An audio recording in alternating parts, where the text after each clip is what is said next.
ಸಾಯಿರಾಮ್. ಆತ್ಮೀಯ ವೀಕ್ಷಕ ಬಾಂಧವರಿಗೆಲ್ಲ ಇವತ್ತಿನ ಜೀವನಾಮೃತ ಕಾರ್ಯಕ್ರಮಕ್ಕೆ ಸ್ವಾಗತ ಸುಸ್ವಾಗತ. ವೀಕ್ಷಕರೇ, ನಾನು ಮೊನ್ನೆಯಿಂದ ಈ ಪಿತೃಪಕ್ಷ ಪ್ರಾರಂಭ ಆಗಿದೆ. ಪಿತೃಪಕ್ಷ ಈ 15 ದಿವಸ ಪಿತೃದೇವತೆಗಳು ನಮ್ಮಿಂದ ಏನಾದ್ರು ಒಂದು ಬಯಸ್ತಾ ಇರ್ತಾರೆ. ಏನಾದ್ರು ಕೊಡ್ರಪ್ಪ, ನಾವು ತುಂಬ ನರಕದಲ್ಲಿದ್ದೀವಿ, ತುಂಬ ಹಿಂಸೆ ಪಡ್ತಾಯಿದ್ದೀವಿ, ನಿಮ್ಮಿಂದ ಏನಾದ್ರು ಒಂದು ಕೊಡ್ರೋ, ನಾವು ಇಷ್ಟೆಲ್ಲ ಮಾಡಿಟ್ಟು ಹೋಗಿದ್ದೀವಿ, ನಮಗೆ ಒಂದು ತುತ್ತು ಅನ್ನ ಆದರೂ ಇಡಿ, ಒಂದು ತೊಟ್ಟು ನೀರಾದರೂ ಕೊಡಿ ನಮಗೆ ಅಂತ ಹೇಳಿ ಭಾಳಷ್ಟು ಹೋರಾಟ ಮಾಡ್ತಿರ್ತಾರೆ. ಈ 15 ದಿನ ವರ್ಷದಲ್ಲಿ ಪಿತೃಪಕ್ಷದಲ್ಲಿ 15 ದಿವಸ ನಮ್ಮ ಪಿತೃಗಣ, ಪಿತೃದೇವತೆಗಳು, ನಮ್ಮ ಗೋತ್ರದಲ್ಲಿದ್ದಂಥ ಹಿರಿಯರು, ನಮ್ಮ ಗೋತ್ರಕ್ಕೆ ಸಂಬಂಧಪಟ್ಟಂಥ ಬಂಧುಗಳು, ನಮ್ಮನ್ನು ಆಗಾಗ ಸಹಾಯ ಮಾಡಿದಂಥ ಸ್ನೇಹಿತರು, ಇವರೆಲ್ಲರೂ ನಮ್ಮಿಂದ ಏನೋ ಒಂದು ಬಯಸ್ತಿರ್ತಾರೆ ಸತ್ತನ ಮೇಲೆ. ಈ ಒಂದು ದಿಶೆಯಲ್ಲಿ ನಾನು ಈ ಒಂದು 15 ದಿವಸ ಪಿತೃಪಕ್ಷದ ಪ್ರಯುಕ್ತ ಕೆಲವು ಎಪಿಸೋಡ್ಸ್ನ ಮಾಡ್ತಾ ಬರ್ತಾಯಿದ್ದೀನಿ. ನಿನ್ನೆ ಸಂಚಿಕೆಯಲ್ಲಿ ಪಿತೃಶಾಪ ಇದ್ದರೆ ಹಣಕಾಸಿನ ಸಮಸ್ಯೆ ಮನೇಲಿರ್ತದೆ. ಎಷ್ಟೋ ಜನ ಗೊತ್ತಿಲ್ಲ. ಪಿತೃಶಾಪಗಳಿತ್ತು ಅಂದರೆ, ಪಿತೃದೇವತೆಗಳ ಶಾಪ ಇತ್ತು ಅಂದರೆ ತುಂಬ ದುಡಿತೀವಿ, ಉಳಿಯಲ್ಲ ಮನೇಲಿ ಹಣ ಸೇವ್ ಮಾಡೋಕ್ಕೆ, ಉಳಿತಾಯ ಆಗೋದಿಲ್ಲ. 5 ರೂಪಾಯಿ ಬಂದರೆ 500 ರೂಪಾಯಿ ಖರ್ಚಿರ್ತದೆ ಪಿತೃಶಾಪಗಳಿತ್ತು ಅಂದರೆ. ಅದನ್ನು ನಿವಾರಣೆ ಮಾಡ್ಕೊಳ್ಳೋದು ಹೇಗೆ ಅನ್ನೋ ವಿಚಾರನ ನಾನು ನಿನ್ನೆ ಸಂಚಿಕೆಯಲ್ಲಿ ನಾನು ತಿಳಿಸ್ಕೊಟ್ಟಿದ್ದೆ. ಇವತ್ತು ಮನೆ ಒಳಗಡೆ ಗಂಡ ಹೆಂಡತಿ ಕಸಿಮಿಸಿ, ಮಕ್ಳು ಕಂಡ್ರೆ ಅಪ್ಪ ಅಮ್ಮನಿಗಾಗಲ್ಲ, ಅಪ್ಪ ಅಮ್ಮದಿರೋ ಮಕ್ಳ ಮೇಲೆ ಸಿಕ್ಕಾಪಟ್ಟೆ ಬೈಯೋದು, ಹೊಡಿಯೋದು. ಮನೆ ಒಳಗೆ ಎಲ್ಲರೂ ಇದ್ದಾರೆ, ಆದರೆ ನೆಮ್ಮದಿ ಇಲ್ಲ ಮನೆ ಒಳಗಡೆ.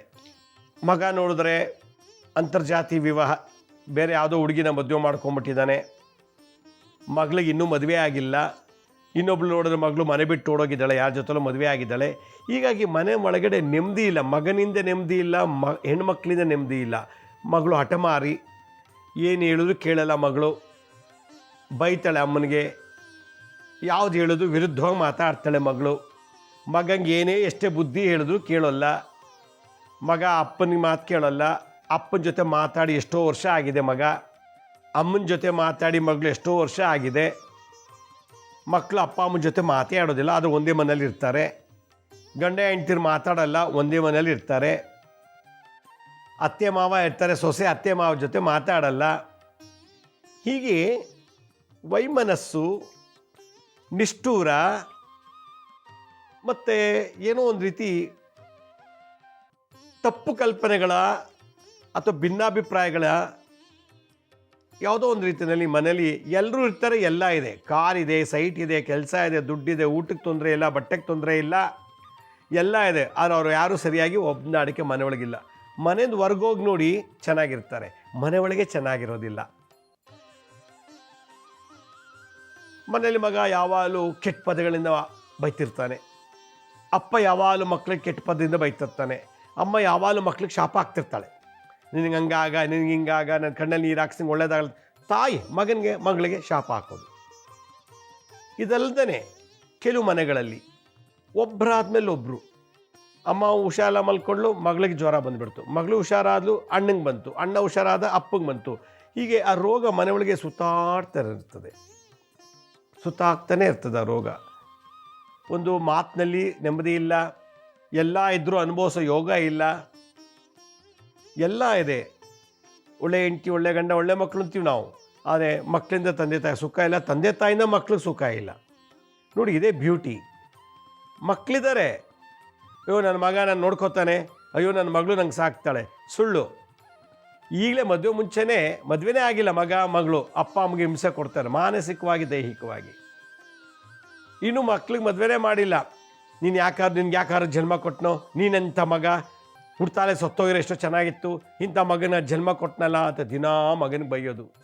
ನಿನಗೆ ಹಂಗಾಗ, ನಿನಗೆ ಹಿಂಗೆ ಆಗೋಗ, ಆ ಥರ ಆಗ ಅಂತ ತಾಯಿ ಮಗನಿಗೆ ಬೈಯೋದು. ಮಗಳಿಗೂ ಅಷ್ಟೇ, ನೀನು ಯಾಕಾದ್ರು ಮಗಳನ್ನ ತುಟ್ಟದೋ, ನೀನು ಹುಟ್ಟಿದ ಮೇಲೆ ನಮಗಿಂತ ಆಯಿತು, ನೀನು ಹುಟ್ಟಿದ ಮೇಲೆ ದರಿದ್ರ ಬಂತು, ನಿನಗೆ ಹಂಗಾಗ ಹಿಂಗಾಗ, ನೀನು ಅದು ಮಾಡಬೇಡ ಇದು ಮಾಡಬೇಡ ಅಂತ ತಾಯಿ ತಂದೆ ಎಲ್ಲ ಬೈತಾ ಇರ್ತಾರೆ. ಮಕ್ಕಳಿಗೆ ತಂದೆ ತಾಯಿ ಪ್ರೀತಿ ಮಿಸ್ ಆಯಿತು, ಮಕ್ಕಳಿಂದ ತಂದೆ ತಾಯಿಗಳಿಗೆ ಗೌರವ ಮಿಸ್ ಆಯಿತು, ಪ್ರೀತಿ ವಾತ್ಸಲ್ಯ ಮಿಸ್ ಆಯಿತು. ಈ ಪ್ರೀತಿ ಬಾಂಧವ್ಯ ಕಳ್ಕೊಂಡಿರೋ ಮನೆಗಳು ಭಾಳಷ್ಟಿದೆ ಜಗತ್ತಿನಲ್ಲಿ. ನಮ್ಮ ಕರ್ನಾಟಕದ 7 ಕೋಟಿ ಜನ, ಅವರಲ್ಲಿ ಒಂದು 5 ಕೋಟಿಯಿಂದ 6 ಕೋಟಿ ಜನಕ್ಕೆ ಈ ಪ್ರಾಬ್ಲಮ್ ಇದೆ ಮನೆ ಒಳಗಡೆ. ಮಿಸ್ಅಂಡರ್ಸ್ಟ್ಯಾಂಡಿಂಗ್. ಲವ್ ಮಾಡಿ ಮದುವೆ ಮಾಡ್ಕೊಂಡ, ಅವನೇ ಲವ್ ಮಾಡಿ ಮದುವೆ ಮಾಡ್ಕೊಂಡ, ಈಗ ಹೆಂಡತಿ ಸರಿ ಇಲ್ಲ ಅಂತಾನೆ. ಅವಳೇ ಲವ್ ಮಾಡಿ ಮದುವೆ ಮಾಡ್ಕೊಂಬಂದ್ಲು, ಗಂಡ ಸರಿ ಇಲ್ಲ ಅಂತ ಗಂಡ ಮೇಲೆ 108 ಅಪವಾದಗಳು, ಹೆಂಡತಿ ಮೇಲೆ 108 ಅಪವಾದಗಳು. ಮತ್ತು ಮದುವೆ ಯಾಕಾದ್ರಿ? ಗುರು ಹಿರಿಯರು ನೋಡಿ ಮದುವೆ ಮಾಡಿದಂಥ ಮದುವೆ ಆಗಿರುವಂಥವ್ರು ಇವತ್ತು ಅವರಿಬ್ರು ಚೆನ್ನಾಗೇ ಇಲ್ಲ. ನೀವೆಲ್ಲ ನೋಡಿ ಮದುವೆ ಮಾಡಿಸಿದ್ರಿ, ನೀ ಹುಡುಗಿನೇ ಮದುವೆ ಮಾಡ್ಕೊ ಅಂದ್ರಿ, ನಾ ಮದುವೆ ಮಾಡ್ಕೊಂಡೆ, ನೋಡಿ ಇವತ್ತು ಅವಳು ಸರಿ ಇಲ್ಲ ಅಂತ ಅವನು ಹೇಳ್ತಾನೆ. ನೀವೆಲ್ಲ ನಿಂತು ಮದುವೆ ಮಾಡಿಸಿದ್ರಿ, ನೀವೇ ಹುಡುಕಿ ಎಲ್ಲ ಮಾಡಿ ಹುಡುಗ ಒಳ್ಳೆಯದಿದೆ, ಈಗ ನಂಗೆ ಗಂಡ ಸರಿ ಇಲ್ಲ. ಹೀಗೆ ಯಾವುದೋ ಒಂದು ಕಾರಣದಿಂದ ಎಲ್ಲೂ ನೆಮ್ಮದಿ ಸಿಗ್ತಾ ಇಲ್ಲ. ಮತ್ತೊಬ್ಬರು ಹೇಳ್ತಾರೆ, ನಾನು ಸಾಕಷ್ಟು ಹೆಣ್ಣುಗಳು ನೋಡಿದೆ, ಒಂದು 50-60 ಹೆಣ್ಣು ನೋಡಿದ್ದೀನಿ, ಬ್ರೋಕರ್ಗೆ ಗಾಲಿ 2-3 ಲಕ್ಷ ರೂಪಾಯಿ ಖರ್ಚು ಮಾಡಿದ್ದೀನಿ, ಎಲ್ಲ ಮಾಡಿದ್ರೆ ಈ ಹುಡುಗಿ ಸಿಕ್ತು, ಮದುವೆ ಮಾಡಿಕೊಂಡೆ. ಈ ಹುಡುಗಿ ಮದುವೆ ಮಾಡ್ಕೊಂಡ್ಮೇಲೆ ರೋಗ ಬಾಧೆ ಒಳಗೆ ರೋಗಿಷ್ಟೇ, ಈ ರೋಗಿಷ್ಟನ್ನು ಕಟ್ಕೊಂಡ್ಬಿಟ್ನಲ್ಲ, ಈ ರೋಗಿಷ್ಟಕ್ಕೆ ತಾಲಿ ಕಟ್ಟಿದ್ನಲ್ಲ, ಈ ರೋಗಿಷ್ಟ ಕಟ್ಕೊಂಡು ನಾನು ನರಳ್ತಾ ಇದ್ದೀನಲ್ಲ ಅಂತ ಮೊನ್ನೆ ಬಂದು ಪಾಪ ಅಳ್ತಾ ಇದ್ರು. ಹೀಗೆ ಮನೆ ಅಂದಾಗ ಇಲ್ಲಿ ನನಗೆ ಏನೂ ಇಲ್ಲ ಅಂತ ಹೇಳ್ತಿಲ್ಲ. ಕಾರಿದೆ, ಸೈಟ್ ಇದೆ, ಸ್ವಂತ ಮನೆ ಇದೆ, ಕೆಲಸನೋ ವ್ಯಾಪಾರನೋ ಏನೋ ಒಂದು ಮಾಡಿ ಬದುಕ್ತಿದ್ದಾರೆ, ಊಟ ತಿಂಡಿಗೇನು ತೊಂದರೆ ಇಲ್ಲ. ಆದರೆ ಮನೆಯೊಳಗೆ ಈ ಥರ ಎಲ್ಲ ಒಂಥರ ಮನಸ್ತಾಪ, ನಿಷ್ಠುರ, ಹೊಂದಾಣಿಕೆಯಲ್ಲಿ ಮ್ಯಾಚ್ ಆಗ್ತಿಲ್ಲ, ಅಪ್ಪ ಮಕ್ಳಿಗೆ ಮ್ಯಾಚ್ ಆಗ್ತಿಲ್ಲ, ಅಮ್ಮ ಮಗನ ಮ್ಯಾಚ್ ಆಗ್ತಿಲ್ಲ, ಏನೋ ಒಂದು ಎಲ್ಲೋ ಒಂದು ಕಡೆ ನಡ್ಕೊಂಡು ಹೋಗ್ತಾ ಇದೆ ಸಂಸಾರ. ಈ ರೀತಿ ಒಂದು ಗೊಂದಲಮಯ ಸಂಸಾರ ಯಾತಕ್ಕಿದೆ, ಯಾಕೆ ಹೀಗಾಗ್ತಿದೆ ಅಂದಾಗ ಆ ಮನೆಯಲ್ಲಿ ಪಿತೃಶಾಪ ಇದೆ. ಅದಕ್ಕೆ ಈ ಒಂದು ಪಿತೃಪಕ್ಷದಲ್ಲಿ 15 ದಿನ ಇದು ಒಂದು ಸಮಸ್ಯೆ ಅಂತ ತಗೊಂಡು, ಯಾರ ಮನೆಯಲ್ಲಿ ಪಿತೃದೇವತೆಗಳ ಶಾಪ ಇದೆಯೋ ಅವರಿಗೆ ಈ ದೋಷಗಳು ಈ ಮನೇಲಿ ಕಾಡ್ತಾ ಇರ್ತದೆ. ಯಾತಕ್ಕೆ ಕಾಡುತ್ತೆ, ಯಾತಕ್ಕೆ ಹಿಂಗಾಗ್ತಿದೆ ಈ ಮನೆ ಒಳಗಡೆ? ಮೊನ್ನೆ ನಮ್ಮ ಹತ್ರ ಯಾರೊಬ್ಬರು ಬಂದಿದ್ದರು, 8 ತಿಂಗಳಿಂದ ಎಂಗೇಜ್ಮೆಂಟ್ ಆಗಿದೆ, ಈಗ ಬರೋ ಕಾರ್ತಿಕ್ ಮಾಸದಲ್ಲಿ ಮದುವೆ ಮಾಡ್ಕೋತಾ ಇದ್ದಾರೆ. ದೀಪಾವಳಿಯ ಹಬ್ಬದಲ್ಲಿ ಕಾರ್ತಿಕ್ ಮಾಸದಲ್ಲಿ ಚೌಟ್ರಿ ಬುಕ್ ಮಾಡಿ ಮದುವೆ ಮಾಡ್ಕೊಂಬಿಟ್ಟಿದ್ದಾರೆ. ಮದುವೆ ಮಾಡ್ಕೋಬೇಕು ಅಂತ ಡಿಸೈಡ್ ಮಾಡಿ ಎಲ್ಲದೇ ಲಗ್ನ ಪತ್ರಿಕೆ ಪ್ರಿಂಟ್ ಆಗಬೇಕು, ಎಂಗೇಜ್ಮೆಂಟೇ ಜೋರಾಗಿ ಮಾಡಿದ್ದಾರೆ, ಲಕ್ಷಾಂತರ ರೂಪಾಯಿ ಖರ್ಚು ಮಾಡಿ. ಆ ಎಂಗೇಜ್ಮೆಂಟ್ ನೋಡಿದ್ರೆ ಒಂದು ದೊಡ್ಡ ಮದುವೆನೇ ಮಾಡ್ಬೋದು, ಅಷ್ಟು ಗ್ರ್ಯಾಂಡಾಗಿ ಮಾಡಿದ್ದಾರೆ. ಎಂಗೇಜ್ಮೆಂಟ್ ಅಷ್ಟು ಗ್ರ್ಯಾಂಡಾಗಿ ಮಾಡಿದ್ರು. ಈಗ ಕಾರ್ತಿಕ್ ಮಾಸದಲ್ಲಿ ಮದುವೆ ಆಗಬೇಕು ಅಂತ ಡಿಸೈಡ್ ಮಾಡಿ ಕೊನೆಗೆ ಈಗೇನಾಗುತ್ತೆ, ಹೋದ ವಾರ ನನಗೆ ಈ ಮದುವೆನೇ ಬೇಡ ಅಂತ ಡಿಸೈಡ್ ಮಾಡಿಬಿಟ್ಟಿದ್ದಾರೆ. ಲಕ್ಷಾಂತರ ರೂಪಾಯಿ ಖರ್ಚು ಮಾಡಿ ಒಳ್ಳೆ ಫೋಟೋ ಎಲ್ಲ ತೆಗೆಸಿ, ವೀಡಿಯೋ ಎಲ್ಲ ತೆಗೆಸಿ ಗ್ರ್ಯಾಂಡಾಗಿ ಫಂಕ್ಷನ್ ಮಾಡಿ ಮದುವೆ ಸ್ಟಾಪ್ ಆಗೋಯ್ತು. ಈಗ ಮೊನ್ನೆ ಲಾಸ್ಟ್ ವೀಕು ಅವ್ರಿಗೆ ನಾವು ಹತ್ರ ಬಂದು ಭೇಟಿ ಮಾಡಿ ಪರಿಹಾರ ಕೇಳ್ತಾಯಿದ್ರು. ಆಗ ನಾನು ನೋಡಿದಾಗ ಆ ಜಾತಕದಲ್ಲಿ ಪಿತೃಶಾಪ ಇದೆ, ಎಂಗೇಜ್ಮೆಂಟಾಗಿ ಮದುವೆ ಕ್ಯಾನ್ಸಲ್ ಆಗ್ತಾಯಿದೆ. ಆಗೋಯ್ತು. ಅವರವರು ಮಾತಾಡಿಕೊಂಡು ಅವ್ರೇನು ಖರ್ಚು ಮಾಡಿದ್ರು, ಹುಡುಗಿಯವರು ಹುಡುಗನಿಗೆ ಏನು ಖರ್ಚು ಮಾಡಿದ್ರು, ಆ ಉಂಗುರ ಚೇನ್ ಅದು ಏನೇನಿತ್ತೋ, ಆ ಮದುವೆದು ಊಟ ಎಂಗೇಜ್ಮೆಂಟು ಎಲ್ಲ ಚೌಟ್ರಿ ಚಾರ್ಜು, ಊಟಕ್ಕೆ ಬಡಿಸಿದ್ದು ದುಡ್ಡು ಎಲ್ಲ ಅವರವರೇ ಸಮವಾಗಿ ರೀಫಂಡ್ ಮಾಡಿಕೊಂಡು ಈಗ ಕ್ಯಾನ್ಸಲ್ ಮಾಡ್ಕೊಂಡಿದ್ದಾರೆ. ಈಗ ಊರವ್ರಿಗೆಲ್ಲ ಗೊತ್ತಾಗಿತ್ತು, ಈ ಹುಡುಗಿ ಇವ್ನು ಮದುವೆ ಮಾಡ್ಕೊತಾನೆ, ಈ ಹುಡುಗಿ ಮಾಡ್ಕೊತಾರೆ, ಆದರೆ ಮದುವೆ ಆಗ್ತಿಲ್ಲ. ನೋಡಿ, ಇದೊಂಥರ ಬ್ಯೂಟಿ. ಪಿತೃಗಳ ಶಾಪ ಇರೋದ್ರಿಂದ ಈ ರೀತಿ ಆಯಿತು. ಯಾತಕ್ಕೆ ಈಗ ಆಗ್ತಾ ಇದೆ? ನಡೆಯೋ ಮದುವೆ ನಿಂತೋಯ್ತು, ವ್ಯಾಪಾರ ನಿಂತೋಯ್ತು, ಮನೆಯೊಳಗೆ ಎಲ್ರಿಗೂ ಮನಸ್ತಾಪ, ಒಬ್ರಿಗೊಬ್ರು ಕಂಡ್ರಾಗಲ್ಲ. ಮಗ ಹೊರಗಡೆಯವ್ರನ್ನೆಲ್ಲ ಆಂಟಿ ಅಂಕಲ್ ಅಂತ ಪ್ರೀತಿಯಿಂದ ಮಾತಾಡ್ಸ್ತಾನೆ, ಅದೇ ಮಗ ಮನೆಯೊಳಗೆ ಅಪ್ಪನ ಪ್ರೀತಿಯಿಂದ ಮಾತಾಡ್ಸಲ್ಲ, ಅದೇ ಮಗ ಅಮ್ಮನ ಅಮ್ಮ ಅಂತ ಪ್ರೀತಿಯಿಂದ ಮಾತಾಡ್ಸಲ್ಲ.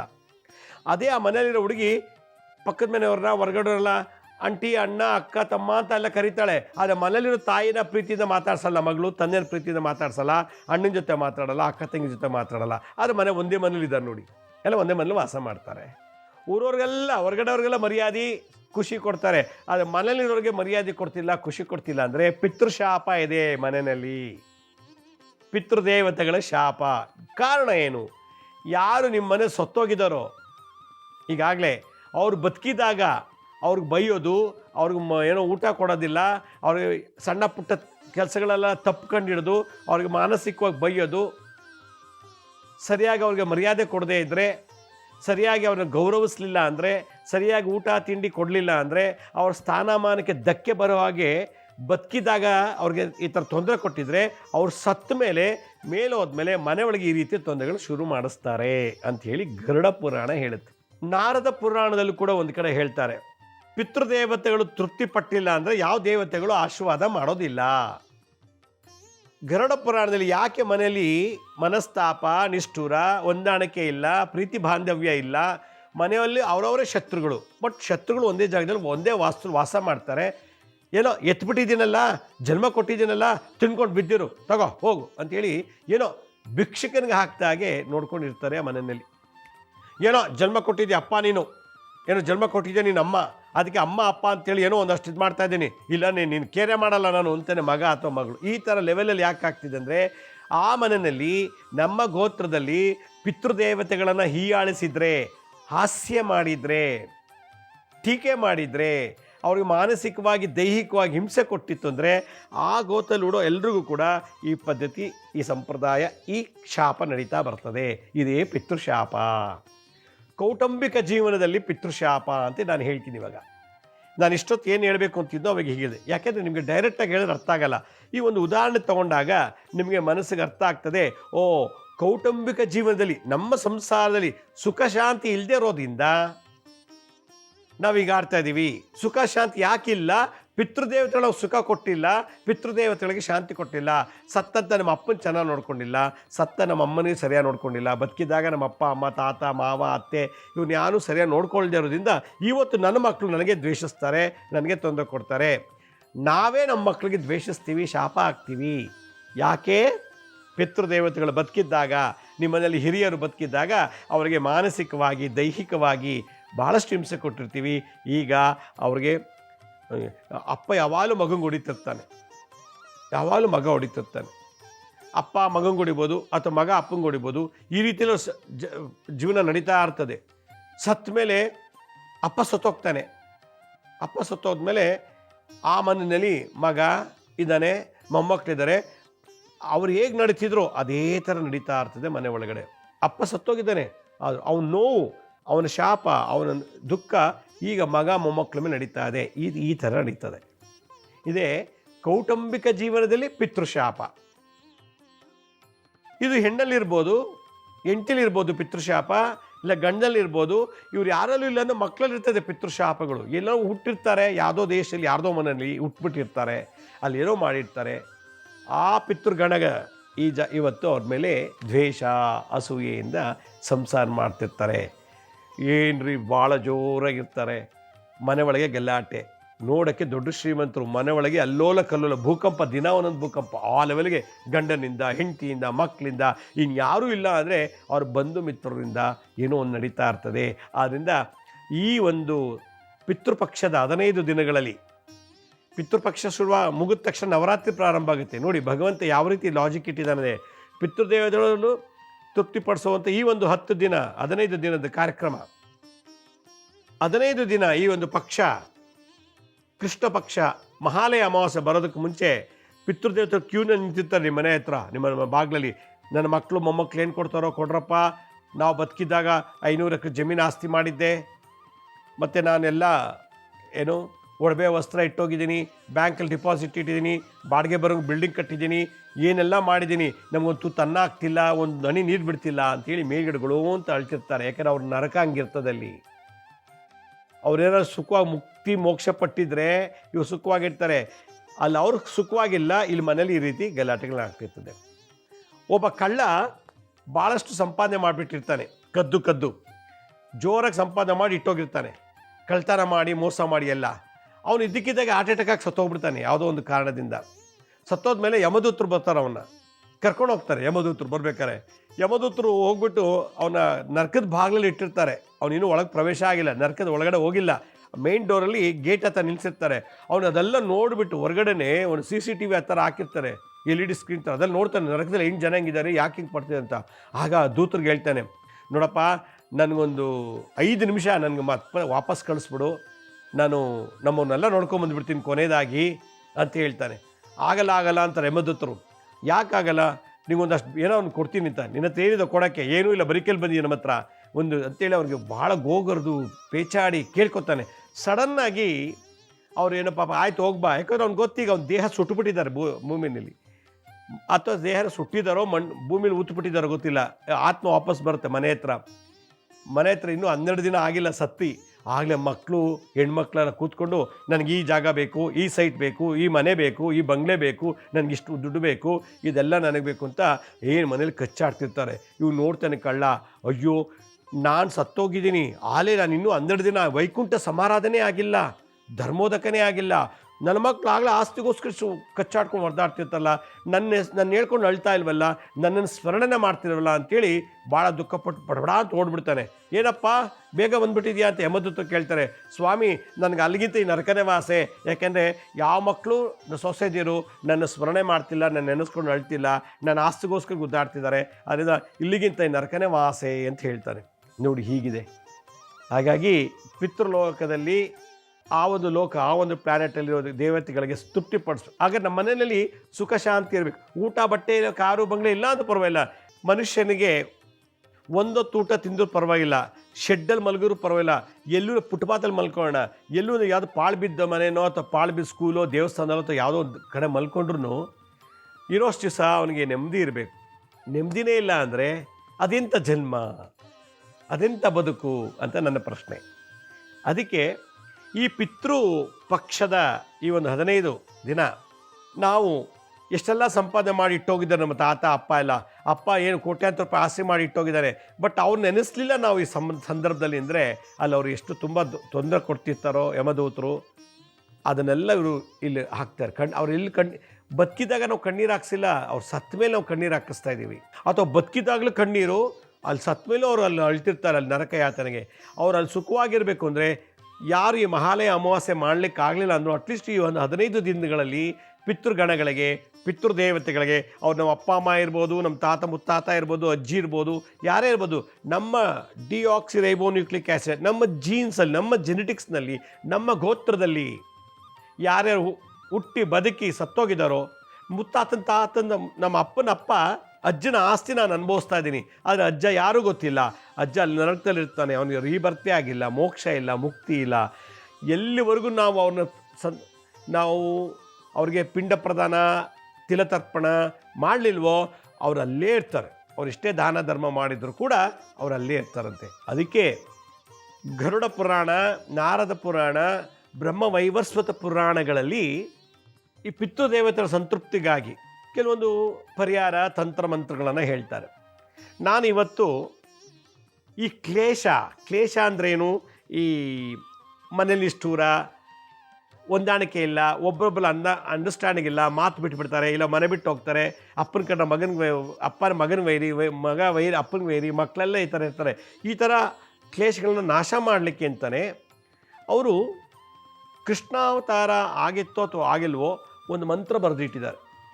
ಆ ಮಂತ್ರನ ಹೇಳಿ ತಂತ್ರ ಪ್ರಯೋಗ ಮಾಡಿದ್ದೆ ಆದರೆ ಪಿತೃದೇವತೆಗಳು ಅಲ್ಲಿ ನೀವೇನೇ ಹಿಂಸೆ ಕೊಟ್ಟಿರೋ ಬದುಕಿದ್ದಾಗ, ನಮ್ಮ ತಾತನಿಗೆ ನಮ್ಮ ಅಪ್ಪ ತುಂಬ ಹಿಂಸೆ ಕೊಟ್ಟಿದ್ದೆ, ಈಗ ನಮ್ಮ ಅಪ್ಪನ ಸಂಸಾರ ಚೆನ್ನಾಗೇ ಇಲ್ಲ, ನಮ್ಮ ಅಪ್ಪ ಅಂದರೆ ನನ್ನ ಅಜ್ಜಿಗೆ ನಮ್ಮ ಅಪ್ಪನ ಅಪ್ಪ ಮತ್ತು ಅಮ್ಮ, ನಮ್ಮ ಅಪ್ಪ ತುಂಬ ಬೈತಿದ್ರು, ತುಂಬ ಹೊಡ್ತಿದ್ರು, ಏನೋ ಮಾಡ್ತಿದ್ರು ಅಂತ ಇಟ್ಕೊಳ್ಳಿ.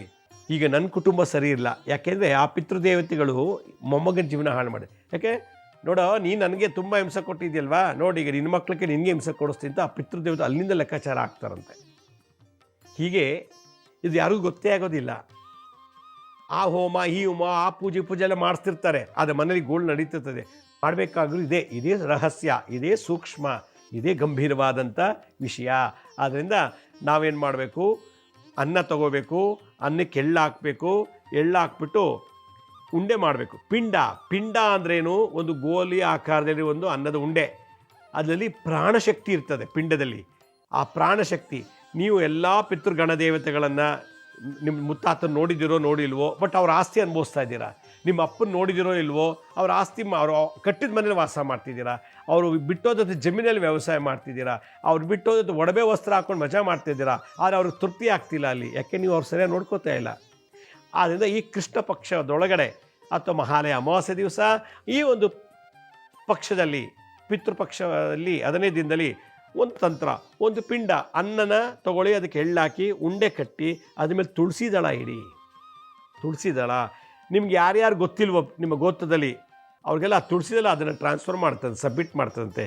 ಆ ತುಳಸಿ ದಳ ಇಟ್ಟು ಅದ್ರ ಮೇಲೆ ಉದ್ಧರಣ ನೀರು ಬಿಟ್ಟು ಸ್ವಲ್ಪ ಗಂಧ ಅದಕ್ಕೆ ಹಚ್ಚಿ, ಆ ಪಿಂಡಕ್ಕೆ ಗಂಧ ಹಚ್ಚಿ ಅನ್ನದುಂಡೆ ಮಾಡ್ಕೊಳ್ಳಿ. ಒಂದು ಗಂಡಸರಿಗೆ, ಒಂದು ಹೆಂಗಸರಿಗೆ, ನಿಮ್ಮ ಅಜ್ಜಿಗೆ ಅಥವಾ ನಿಮ್ಮ ತಾತನಿಗೆ, ಇಲ್ಲ ನಿಮ್ಮ ಅಮ್ಮನಿಗೆ, ನಿಮ್ಮ ಅಪ್ಪನಿಗೆ 2 ಪಿಂಡಗಳನ್ನು ಮಾಡಬೇಕು.